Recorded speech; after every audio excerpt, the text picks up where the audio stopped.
Assalamu alaikum and welcome to Perspective. We'll be talking about rising inflation, of course, which is of extreme concern at this time as far as every man on the street is concerned. Also, of course, we've seen there's a lot of protests going on as far as the opposition is concerned. The concept of the global phenomena which the government keeps talking about, what does it mean? And how is it likely to impact economy in the future, post-COVID now, in the next couple of months? We'll be talking about that. We'll also be talking about the efforts of the government to stabilize economy and, of course, the Prime Minister's relief package and what it aims to do, who does it target, and what is it likely to achieve.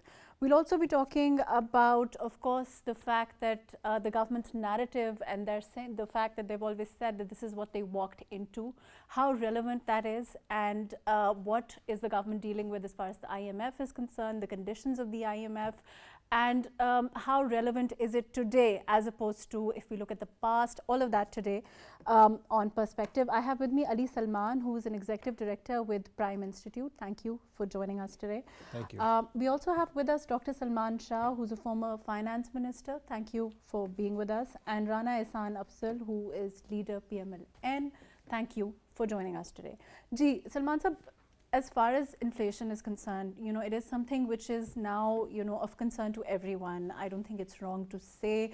And when we talk about inflation, of course, we're seeing protests by the opposition also. How much of this do you think is political? I want to know. How do you think, how much of this does the opposition, in your opinion, as an economist, understand that this is where we are as a country and this is the reality of our economic situation, regardless of which government is in power at this time? This is the past and this is what this government walked into, whichever government it was going to be. Do you understand?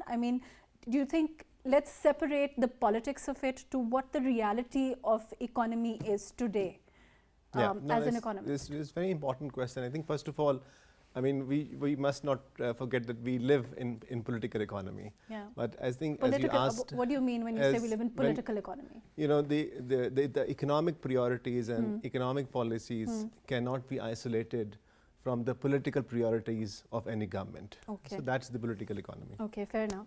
But coming to your main question, whether the inflation is really that big of a concern or it is more of a hype. So it is certainly of a concern if you look at as the facts, the figures as reported by Pakistani government, but also about if you look at around the world, the prices of commodities have been generally on rising, right? So it's not in something which we can control. What we probably need to differentiate is what is the response of the government, right? So for instance, if you differentiate between the goods which are in the hand of the government, for instance, sugar, flour, and there are some goods which are not in the hand of the government, but they're in the hands of market. For instance, the price of rice, the price of poultry, largely speaking, which are also an important contribution in our household expenditures. But you're saying that that's largely determined by the by the market and not so much by how the government regulates it. And if you see all the crisis, as rightly reported in the media, is happening in the goods which are in the hand of the government. You look at sugar, you look at the flour prices, and you look at any other prices or commodities where the government has to make a decision. Either the decision is not being taken, or the decision is being delayed significantly, You're saying or the political intervention. The regulation of the government doesn't need to take a decision on sugar price. The government doesn't need to fix a price for flour. When it does, it creates more problem. It creates an expectation problem, first of all. It tells the government, as the current government has been saying, wrongly so, that we will control the prices, we will bring the prices down. It is not in their hand. It's not in their They hand. should not be concerned about this. They should be concerned about the conduct of business, competition, and on those matters they should be worried rather than trying to fix the prices. Let me come back to you. I'm going to go to Dr. Salman SHAH.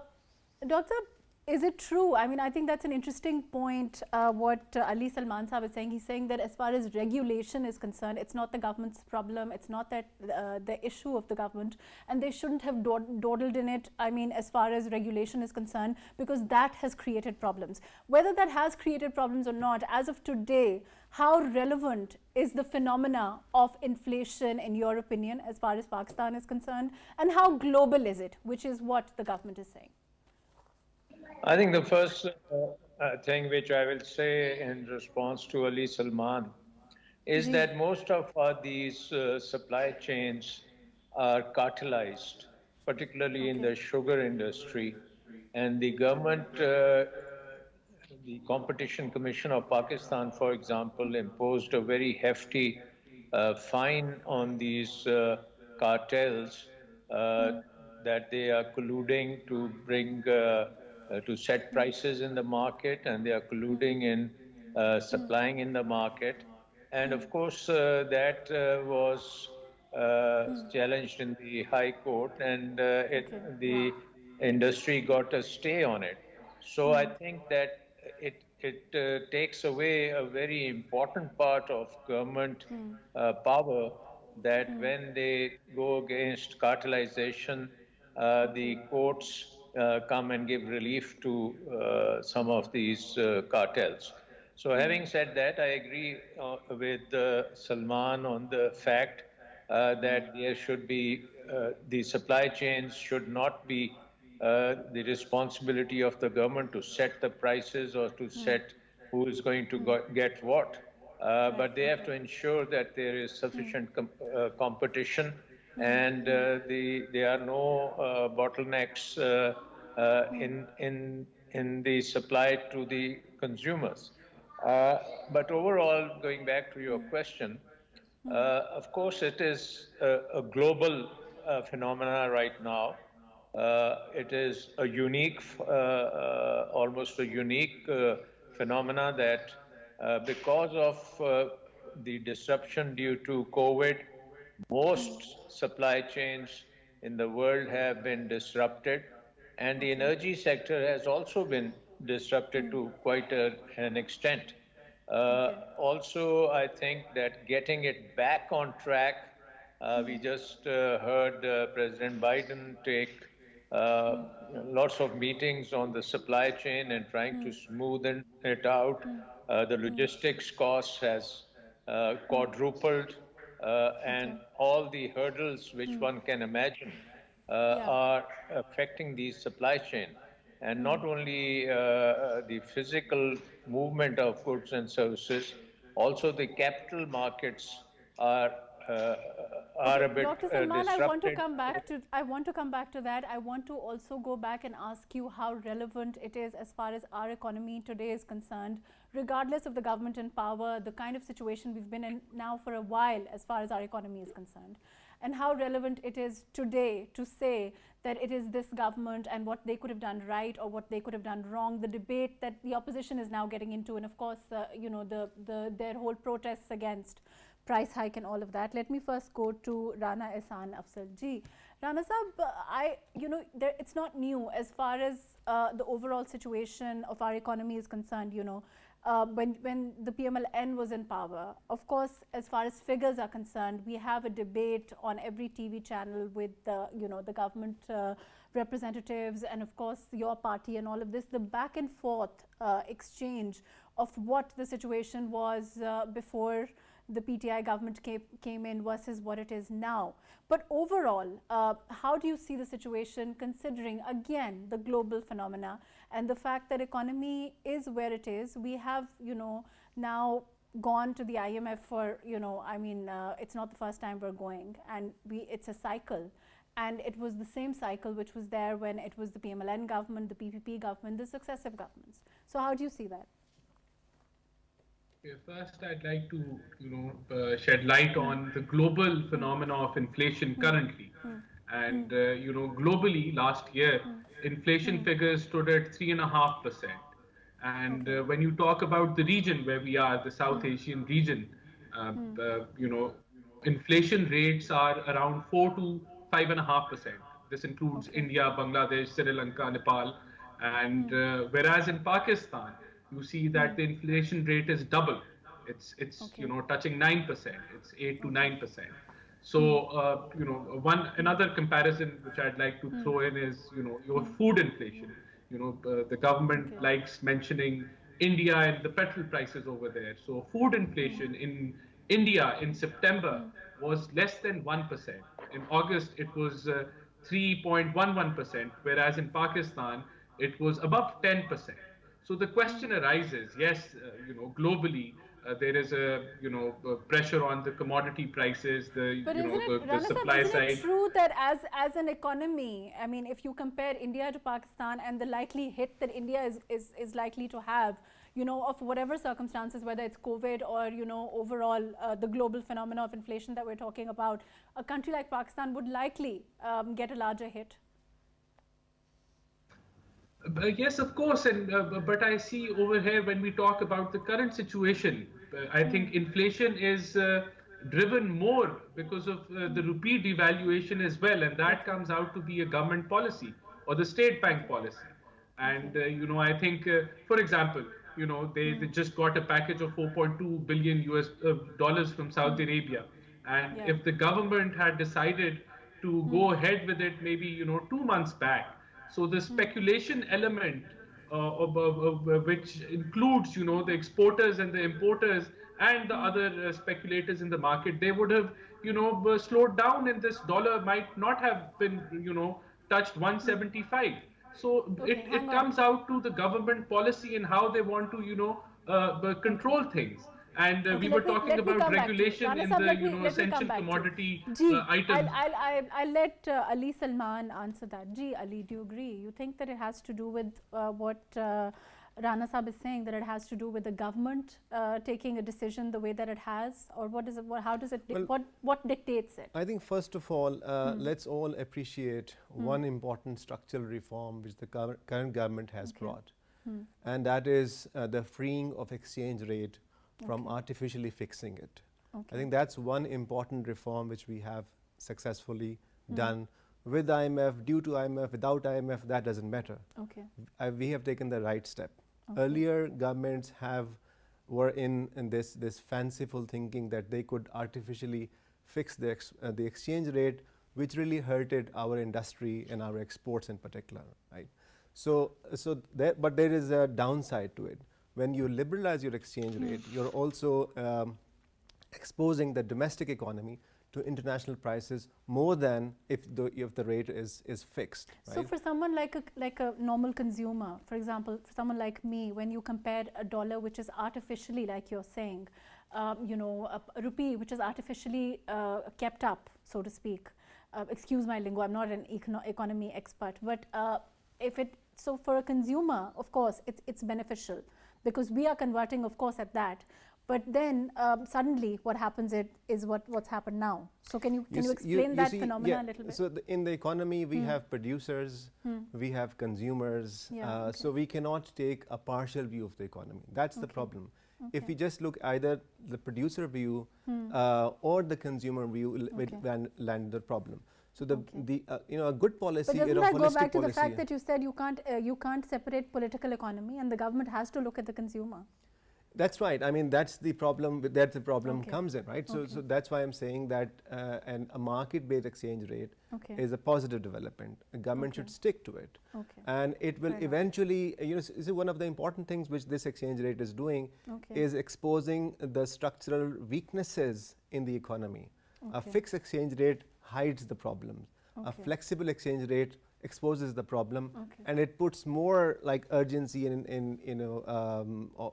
the actions to be taken, which is largely to do with the supply side problems in our economy. Yes, there are issues in when the imports are becoming expensive. There are problems. So we are exposed to the global inflation, but I think we need to fix the supply side. That is what needs to be done.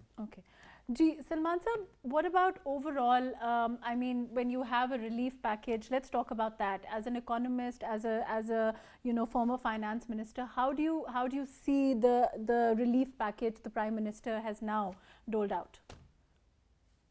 I think before I answer that, I think Ali made a very important point, and that is that the market exchange rate, it exposes or it brings into light the structural problems in the economy. And one of the biggest structural problem right now is our energy sector, that the energy sector has become totally dependent on imports. And as soon as your economy starts to grow, like we started to hit around 4%, the import bill goes up, and a very large percentage of that import bill is energy, and energy prices are also going up at the same time, which puts a lot of pressure on your balance of payments, and as a result, the rupee comes under pressure. So we need to do lots of things to come out of this, and I think we don't have the time to get into everything, but if you look at the overall impact, and coming to your question, social security nets are very, very critical, because we know that there are low-income groups in our country which are very, very vulnerable. Some of them are below the poverty line, some are around the poverty line, and a small amount of support to them will make a difference between going hungry or having a meal, at least one meal a day.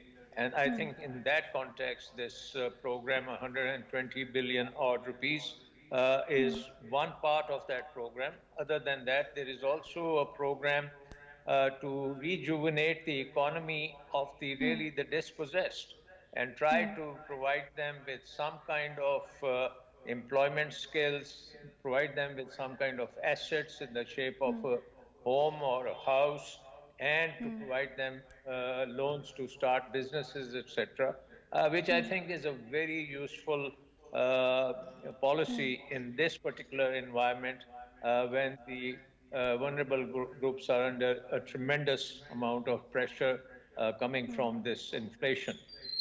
So to answer your question, yes, that's critical, and I hope we can further expand it. Salman sir, I want to talk about how you see us doing, as you know, how long do you think it's going to take a country like Pakistan, if it has consistent economic policies, regardless of whichever government is in power, to do better economically? I want to come to that, but first I have to go to Rana Saab. Ji, Rana Saab, you know, over time there has been, and I think that we've talked about this before on this program, that there has been talk of an economic charter. And you know, for someone, for a consumer, or for the, you know, for a normal lay person, for the man on the street, you know, people below poverty, you know, at the level which Dr. Salman is talking about, for a lot of the people in this country, you know, that is the biggest problem. Do you think that the government, the opposition can at any time, you know, instead of coming out and the kind of protests that we are seeing at this time, which, you know, largely seem to be about registering your political, you know, the fact that you are against what's happening, or against what's happening economically, or your voters, all of that. Is it possible for you as a political party or other political parties to come together and talk about that kind of an economic charter? I think, you know, during the first year of this government, Shahbaz Sharif Saab on the, you know, assembly floor talked about the, you know, Charter of Economy, I think twice or thrice, and he offered the government that we should sit together and, you know, and that is the need of the day. You know, it has to be done, it should be done. But sadly, you know, the Prime Minister was in no mood to have any conversation on any issue, be it electoral reforms, be it Charter of Economy, be it Corona. You know, the Parliamani, the Secretary, the National Assembly Speaker set up a committee, and Imran Khan, after his speech on Corona, he left the meeting. And the opposition was stunned that... Rana Saab, the Corona element, you know, I think by and large there seems to be agreement that the government handled better. I don't know how the opposition will look at it, whether, you know, you want to give it climate or whatever conditions you want to give it. Ji? Sorry? I'm talking about polarization in the country, and the fact that the opposition and the government cannot sit. Right, okay. But if the government was at this time, in your opinion, agree to a kind of, or that kind of economic charter, you think that principally the PML-N is not opposed to it, and also, you know, of course, as far as the Prime Minister is concerned, he's saying that if you bring back the money, of course, which is something what the PTI has always said, they've always stood for that kind of, according to the Prime Minister, he says accountability, bring back the money, and then that will fuel the economy. What type of a statement is bring back the money? You're the Prime Minister, you have the prosecution, the investigation agencies in your hand. You bring it back. If there is any illegality, you prove it. So I think, these sort of lame statements when you're in government, you just have 1.5 years left. Hopefully you'll be in opposition next time. Will you be saying the same things in the opposition as you're saying in the government? I mean, you should take some sort of responsibility. So but right now, the question whether we'd be willing to sit for a charter of economy, absolutely are you not saying the same things you were saying when you were part of the government, now that you're in the opposition? No, if there is any illegality done by any leaders of the opposition, the government should not be requesting, they should be proving it. Okay. They should be taking action on it, and nothing has been proved, and nothing has been, by NAB or FIA, no conclusion has been reached. So I think, by requesting or by, making these lame statements, nothing is going to improve or anything, no result-oriented thing is going to come out of it. But on the Charter of Economy, we feel that it is too late for this government to sit with the opposition and come to a result. We would rather that this government, resigns and we go for general elections.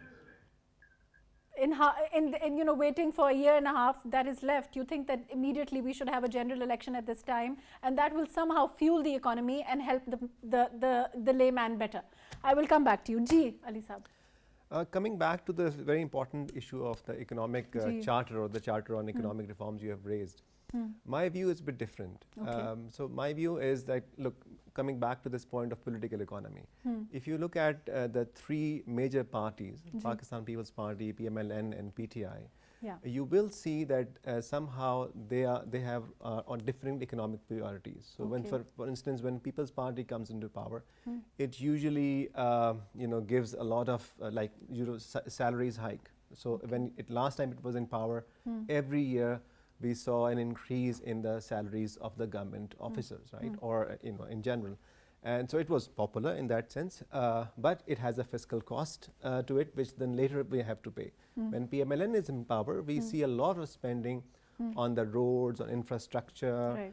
Right. But the other point is that it may be a debt financed development on the hope that it will help in the economic development in the future. It did not happen. Their economic theory did not prove right. So they were expecting exports to rise up. It didn't happen. Now this government is, I think, mostly falling on the supply side reforms, which is they started with some exchange rate reforms. They talked about tax reforms. So they are not heavy on spending, but they are I think trying to focus on the regulations. You're saying the priorities of each government are different. Therefore, to talk about a consensus on economic agenda, I think is a little bit too idealistic. We should rather have a good debate in the politics, and we should have a competition of ideas and let the people decide. Okay, fine, fair enough. Okay, I want to go with that statement of yours to Dr. Salman. Ji, Salman Saab, in terms of continuity as a financial expert, how do you see, how important is continuity as far as your economic policies are concerned? Because this is what Ali Saab is saying. He's saying that rather than having the same priorities for each government, it's more important to have sorry, I'll let you complete what you were saying.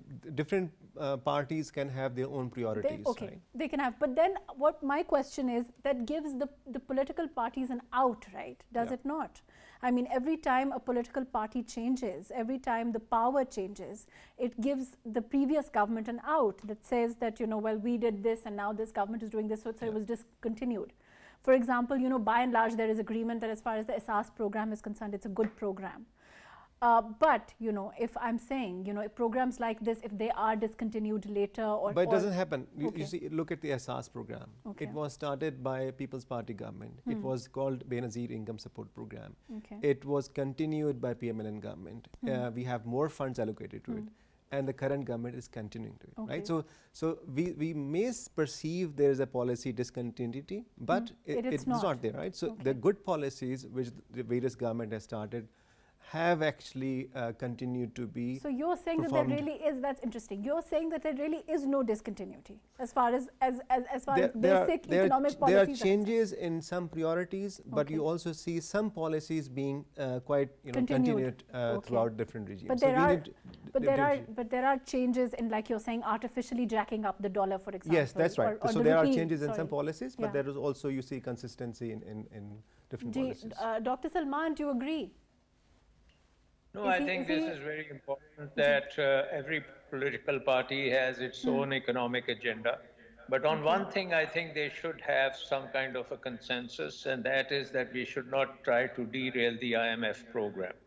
Because IMF programs is right now in the stage where your structural reforms and the future of your economy depends on doing those structural reforms. And some of the pain which is being inflicted, it is because we have been in a debt trap. It is because we have come out of default. It is because the global economic shock is so large that it is shaking the foundations of the national economy. And I think at least on that one point agenda, we should ensure that the program stays on track and we are able to complete it regardless of who is in power. Because if today you have new elections and somebody comes in, they will have to deal with even a more difficult problem. There is no easy escape from this. And I think that is something which the political parties should agree on, and we should be able to complete the IMF program, because in that program lies the revival of the economy, revival of investment, revival of growth. And growth is what the people of Pakistan really need, because it creates jobs and it also creates income.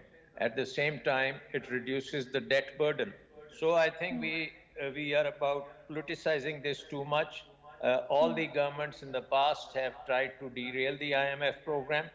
When you are in government, you try to do a program, all the opposition parties get together and they derail it. And this happened in the People's Party time when you were trying to put in value-added taxes, and the entire opposition, along with the traders, they got together and they derailed that program, and it delayed long standing reforms which were needed. So I think the biggest risk right now of politics to economics is that we are in the game to benefit from this pain which is inflicted by the IMF program and try to derail it for political purposes. And that is something which I think we should have a consensus on. So don't you think, so when you talk about a consensus, then you're essentially agreeing that there should perhaps be that kind of an economic charter for across the board all political parties they should then stick to, so that we can put economy back on track, whichever government then is in power at that time. Yeah, but I'm only saying that there should be a very narrow consensus that yes, we need an IMF Yes, program of course. to carry out. And then that program, they can debate on it, which element for them would be more important or less important. And when they come into power, they can have some other programs also. But I think the consensus right now is that the medicine which you need to take, you cannot delay it. And if you delay it, you will be in a bigger mess. And that mess will be very difficult to manage by any government which comes into existence. And you have to take it regardless of whoever is the doctor. Absolutely. I think that it is quite apparent that our problem is that we have no reserves. We have very huge imports. We have an energy sector which is totally dependent on imports. And whenever the economy starts to move, it is very vulnerable to external shocks. And unfortunately, for a very long time, for example, we never built the dams, which we should have built for the last 40 years, so that power at least should have been cheap. We never went into renewable energy, and we could have had at least 10 to 15,000 megawatts of solar power by now, and this problem would not have been there. Right now, there is almost $5 billion of energy imports every quarter, and that is not sustainable, regardless of whether you are in the opposition or whether you are in the government. It is not sustainable, and so you have to go to an international organization like the IMF so that you can get the breathing room to put yourself on track, do the reforms, particularly in the energy sector. I mean, that's where the whole problem comes. Once the IMF talks about circular debt and the prices, their main aim is to expose the deficiency of the economy in that sense.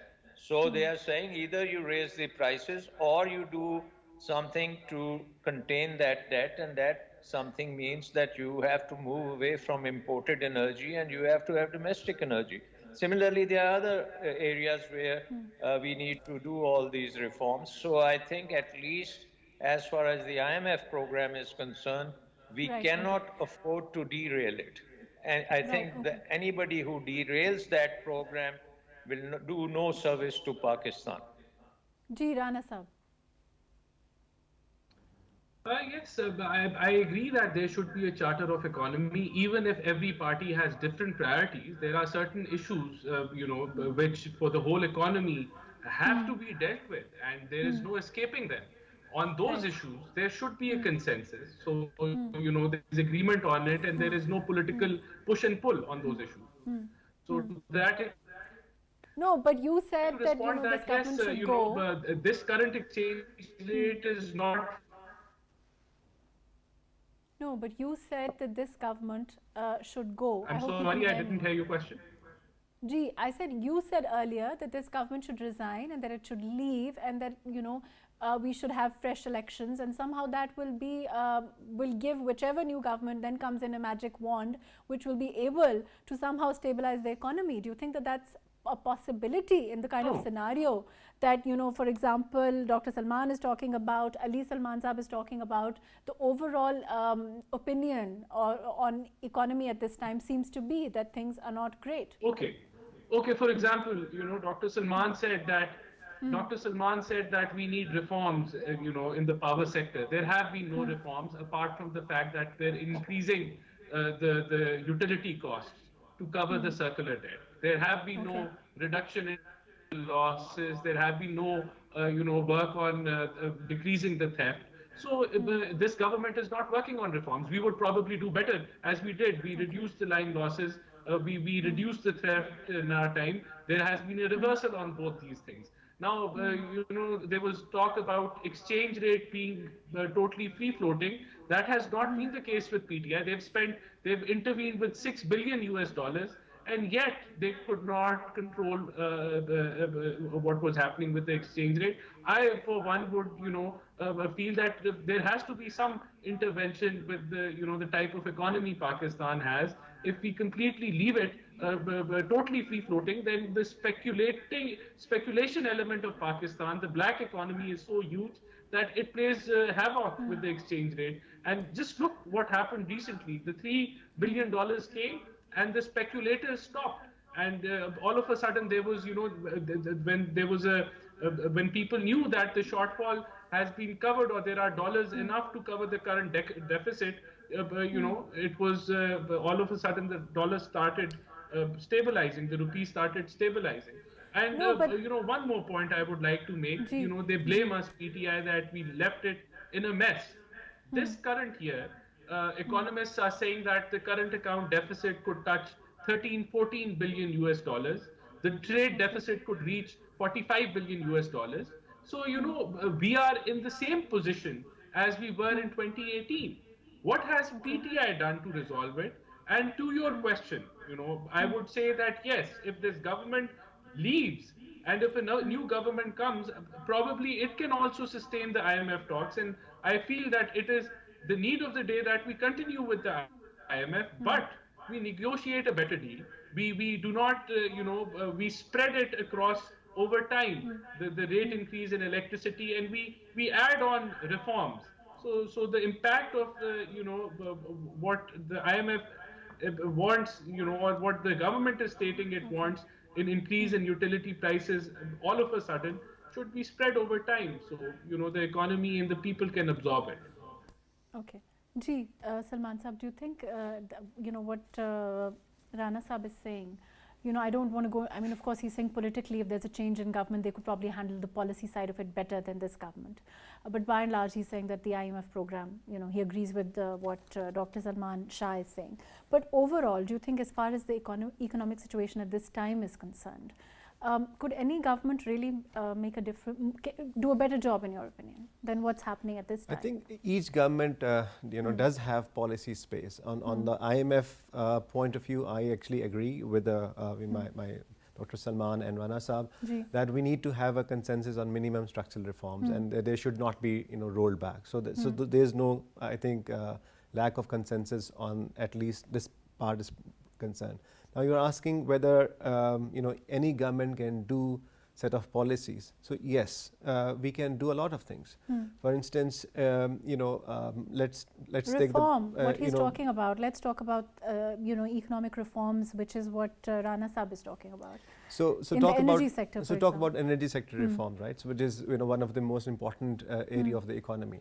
Our institute recently issued a report looking back at the reforms, and I have to report that we have not witnessed significant reforms in the power sector in last 5 years. Okay.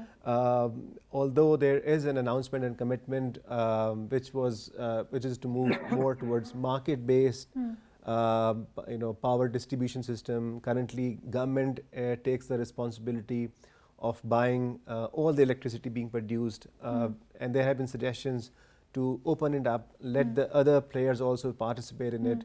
There is a policy commitment to it, but we have not seen significant actions on these lines. So, I mentioned about sugar. So the simple policy reform is that you let don't the open interfere, trade, don't regulate. That's what you're keep saying. the trade open. Okay. Each year we will see this crisis, like now we are seeing in the case of sugar. This happens every year. So rather than government keeping the decision power on its own, it should have a simple policy that throughout the year we are not going to intervene. The private sector will actually import itself. And as far as this speculation is concerned, I think let me just briefly comment on the speculation. Speculation is an important part of market, and speculation actually happens when there is too much of control. In open markets, speculation actually decreases.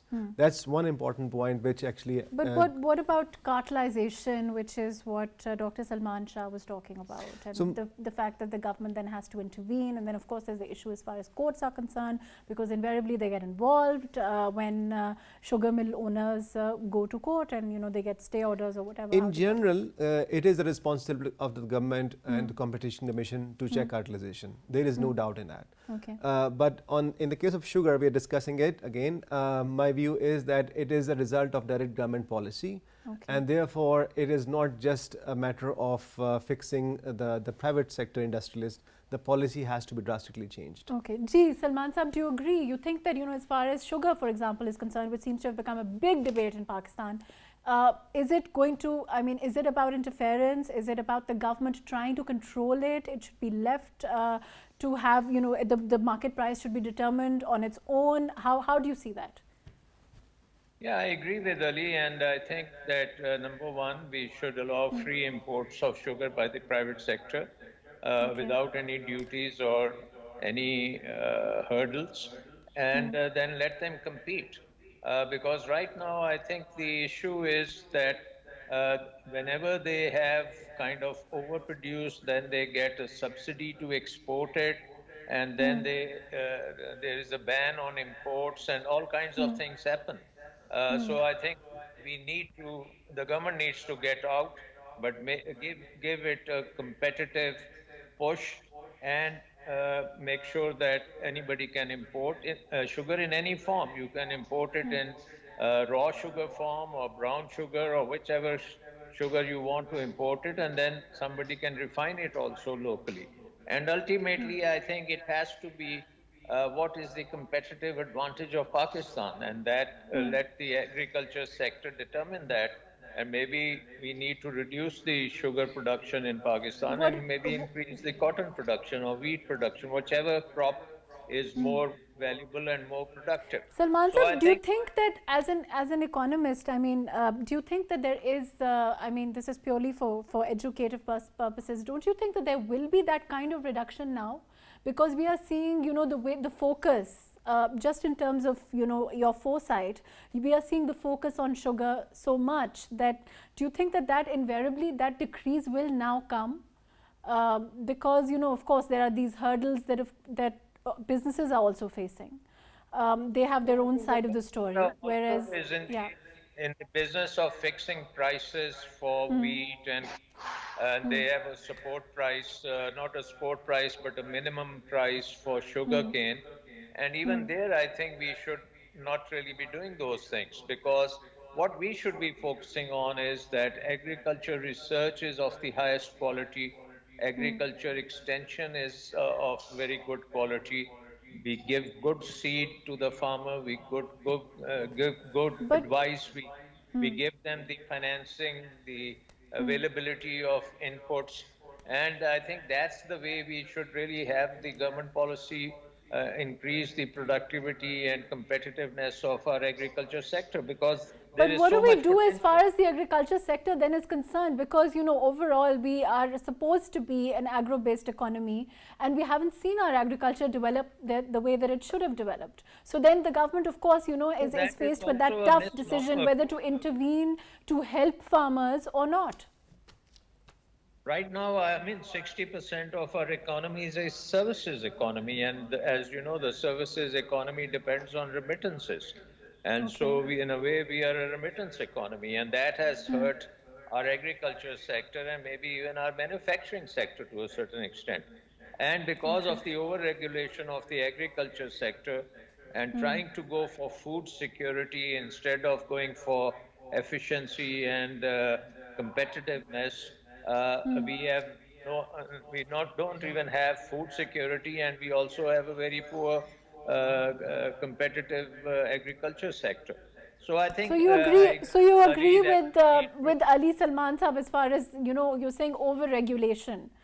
You're saying Yes. you know, the government needs to take a step back as far as regulating, you know, even the sugar and the I think wheat the price and government all should of that. really be monitoring the competition and ensuring an even playing field, and removing the hurdles, reducing the cost of doing business, and also ease of doing business. So I think there's a lot of work to be done.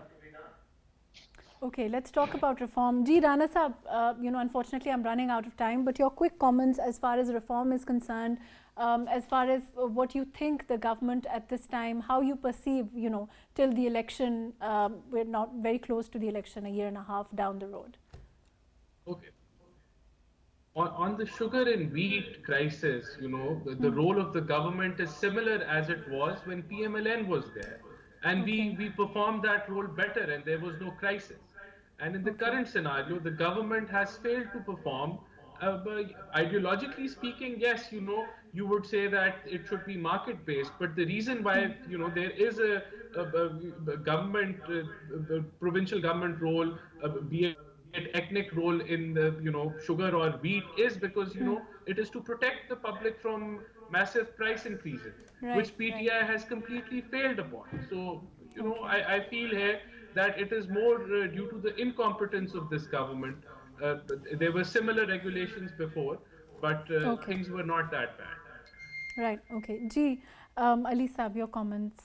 You think, I mean, there is such a thing as, I mean, of course, the government is in that position of, you know, I don't know, fortunately or unfortunately, having to strike that balance where they have to intervene also to help their people, but they also have to have a look out for whether, you know, they can over-regulation or what we may call it.